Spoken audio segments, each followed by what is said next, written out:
Hey guys, welcome back to Mind State, where we help you reach your full potential. In today's video, we will be discussing how cleaning can be beneficial to our well-being. Decluttering has been a trend for a while now, but it's really taken off since the pandemic. People are looking for ways to feel like they're reclaiming control and getting back to normal. But how does decluttering actually work? Well, according to Dr. Catherine Roster, a professor of marketing and director of the behavioral lab at the Anderson School of Management at the University of New Mexico in Albuquerque, who has studied the effect clutter has on our psychological well-being, it gives people a renewed sense of control over their environment. And while you might think spending more time at home meant more people decluttered their homes during the pandemic, Dr. Joseph Ferrari, a professor of community psychology at DePaul University in Chicago, who studies the causes of clutter and its effects on emotional well-being, think that's probably a myth. There are plenty of other reasons why it makes sense to tidy things up right now and keep them that way. We all know the feeling. You walk into your home and it feels like there's a cloud over your head. You look around and think, whoa, I need to declutter. But then you think, yeah, but I don't have time for that. And then you think some more and realize that maybe you actually do have time. You just don't want to spend it on something so tedious. But what if we told you that decluttering could actually help you clear your head? And not just because it helps you maintain a clean space, although that's pretty important. It turns out that decluttering can be good for your health. In fact, one of the excuses people used to say was, I'd love to declutter, but I just don't have the time. And along comes this pandemic. But in reality, financial and health-related factors likely affected whether or not people embrace the opportunity to clear their spaces of clutter. Plus, it's easy to procrastinate when it comes to tasks that seem overwhelming or stressful, like tackling your overflowing junk drawer or sorting through the huge pile of clothes that you haven't reached for in months. Here are the reasons why cleaning can be beneficial to our well-being.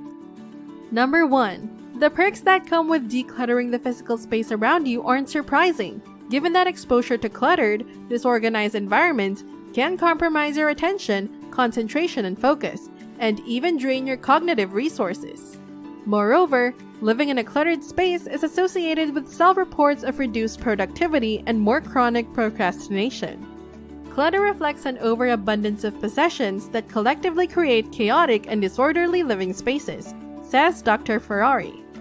Clutter is often the result of an over-attachment to our personal items, which makes it difficult to part with them. It is an abundance that's the problem as much as an attachment to abundance. Number 2. If you've ever felt overwhelmed by clutter, take heart. You're not alone. In fact, clutter can have a negative effect on your happiness, according to new research. In a paper published in the Journal of Environmental Psychology in June 2016, also by Ferrari and Roster, survey responses from adults in the United States and Canada revealed that clutter can compromise our sense of security and well-being. When there's lots of clutter, you lose control over your physical environment, says Roster. This can bring on stress or depression. In fact, previous research examined how family members talked about their living environments in Los Angeles and found that women who described their homes as being more cluttered had increased levels of the stress hormone cortisol throughout the day compared with women who described their homes as more restful and restorative. Men did not experience this stress or mood disruption based on their home environment. Number 3. You know what's worse than a cluttered space? A cluttered space that's also a safety hazard. The things we keep in our homes are supposed to make us feel safe and peaceful, not like we're at risk of tripping over something and breaking our neck. But if you've got clutter everywhere, you're making it hard for yourself and anyone else who might be living with you to stay safe. And it's not just that clutter can be dangerous. It can also be a source of tension between people who live together, because everyone has different ideas about what's acceptable when it comes to tidiness. And even your social life can be affected if it gets to the point where your friends won't come over because they're embarrassed by how messy your place is. Are you liking the video so far? Before we get back, don't forget to like, Share and subscribe to our channel and click on the notification bell to get notified of our new uploads. Now let's get right back to it. Number 4. If you've ever felt overwhelmed in your home, it's probably because you were surrounded by too much stuff. But how much clutter is actually too much? It depends on who you are. The amount of clutter we feel comfortable living with varies from person to person. So there's no one-size-fits-all answer. Clutter is in the eye of the beholder, in the sense that some clutter might perturb some people and be totally fine for others, says Dr. Darby Saxby, an associate professor of psychology at the University of Southern California in Los Angeles. Her research focuses on how our family and home environments affect our bodies and our health. So, if you find yourself feeling overwhelmed by your stuff or needing more space in your home, try these tips. Number 1. Start small. 2. Don't judge yourself. 3. Put things in order, both physically and mentally. 4. Take baby steps. And number 5. Be kind to yourself. Number 5. Decluttering can be a great way to take a break from the world and get your mind right. You may think that decluttering is just about getting rid of stuff, but there's more to it than that. Decluttering allows you to cross things off the to-do list, which gives you a sense of accomplishment, says Dr. Saxby.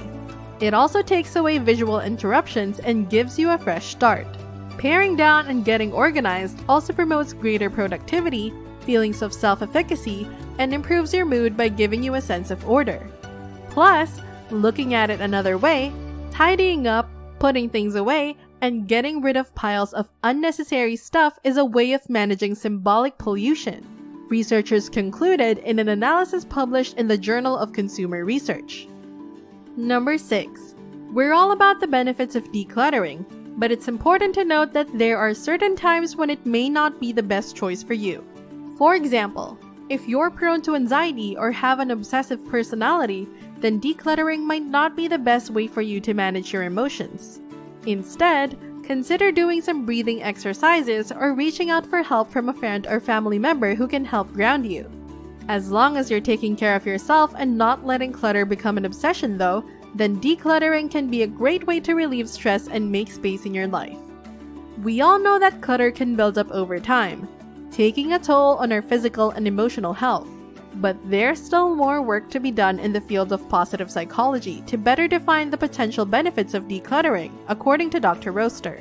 It's a form of self-care, she says, just as not doing it is a form of diminishing the self. Hi everyone, thanks so much for watching Mind State. If you found how cleaning can be beneficial to our well-being helpful and enjoyed watching our content, please click like and subscribe. We'll always provide excellent takes on anything and everything.